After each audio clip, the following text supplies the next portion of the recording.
안녕 친구들, 오늘은 이제 조선이 개항에 대해서 알아볼게. 이제 조선이 이제 고종이 왕이 올랐을 때 고종이 굉장히 어렸어. 그래서 고종의 아버지인 행선대원군이 어린 고종을 대신하여 나라를 다스릴 때야. 이때는 이제 세도 정치, 전에 설명했었지. 세도 정치로 인한 문제점과 그 다음에 농민들이 굉장히 힘들어했어. 이런 세도 정치 때문에 농민들에 대한 수탈이 점점 더 심해지고 농민들이 살기 어려운 그런 사회 상황이 조성되었던 때야. 그래서 흥선대원군은 이제 개혁 정치를 통해서 그런 양반들이 부정부패를 막고 그 다음에 민생을 안정시키기 위한 여러 정책을 펼쳤어. 이제 이제 그 중에 하나가 이제 그 조선이 당시에 돈이 별로 없었어. 그래서 이런 재정을 충당하기 위해서 양반에게도 그 백성들에게만 걷던 군포를 거두기 시작했고, 그 다음에 그런 양반들이 그런 권력이 중심지였던 서원을 정리하기 시작했어. 양반들이 세력을 낮추고 민생을 안정시키기 위해서. 그리고 또 왕실의 권위를 세우고, 즉 그러니까 왕권을 강화시키는 거야. 왕권을 강화시켜서 그런 양반들을 좀 더 잘 견제할 수 있게, 그런 왕권이 기반이 되니까 그런 활동에는. 그래서 그런 왕권을 강화시키기 위해서 임진왜란 때 불탄 경복궁을 다시 지으면서 좀 왕권 강화 측면이랑 그 다음에 경복궁이 다시 중건된다는 측면에선 굉장히 좋은 의의를 가지고 있었지만, 이 일을 위해서 무리하게 돈과 사람을 써서 백성들에게 또 힘든 상황이 마련되었다는 점에선 한계가 있다고 보면 돼. 그래서 행선대원군은 이런 개혁 정책을 통해서, 즉 정리를 하자면 이런 개혁 정치를 통해서 부정부패를 없애고 그 다음 민생 안정을 추구했다는 그런 걸 배울 수 있어.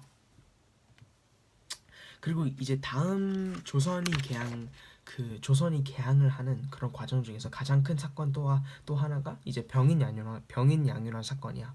이제 흥선대원군이 뭐 경복궁 중건, 그 다음에 서원 정리, 그 다음에 군포를 양반에게도 징수, 이런 정책 말고도 또 펼친 정책이 이제 다른 나라의 통상 요구를 거부하고 천주 교도를 탄압시켰던 거야.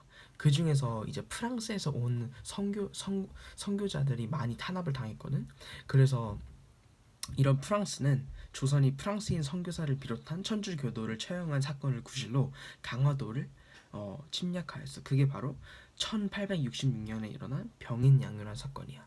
그래서 프랑스군은 결국에는 조선군한테 패했어. 하지만 조선군한테 패하자 이제 괘씸한 거지. 그래서 외교 장각이 귀중한 물건을 빼앗은 뒤 자기네 나라로 돌아갔다고 해. 그리고 또 병인양요가 일어나기 전에 또 한 사건이 있는데, 이거는 바로 미국 상선이 대동강을 거슬러 올라와서 평양 부근에서 통상을 요구하는 일이 있었어. 근데 아까 말했듯이 흥선대원군은 다른 나라의 통상 요구를 거부했다고 했지. 그래서 미국 선원들이 이런 통상을 요구하면서 그 주위에 있던 백성들을 많이 침략하고 행패를 부렸어. 그래서 이에 평양 사람들은 미국 상선을 불태우고 침몰시켰던 그 일이야. 그래서 그 일을 구실로 미군은 군함을 보내서 강화도를 침략하였어. 그래서 어제연이란 우리나라 장군이 이끄는 조선군은 끝까지 맞서 싸웠고, 그리고 강력하게 저항을 했어. 그 결과 조선은 미국에 굴복하지 않고 미군 역시 얘네는 아예 생각이 없는 그런 나라구나 생각을 하고 이제 스스로 물러갔어. 그리고 그 사건을 바로 1871년에 있었던 신미양요라고 불러.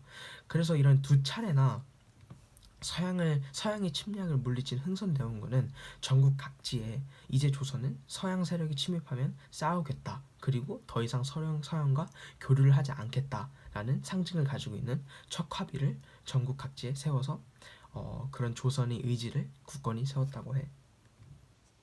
그리고 이게 또 조선이 개항을 하면서 가장 큰 사건이 일어난 것 중에 하나가 또 강화도 조약이라는 게 있는데, 이제 운용호 사건이라는 게 있었어. 1875년에 일어났던 일인데, 이제 일본도 역시 미국과 마찬가지로 배를 조선에 보낸 거야. 통상 요구를 하기 위해서.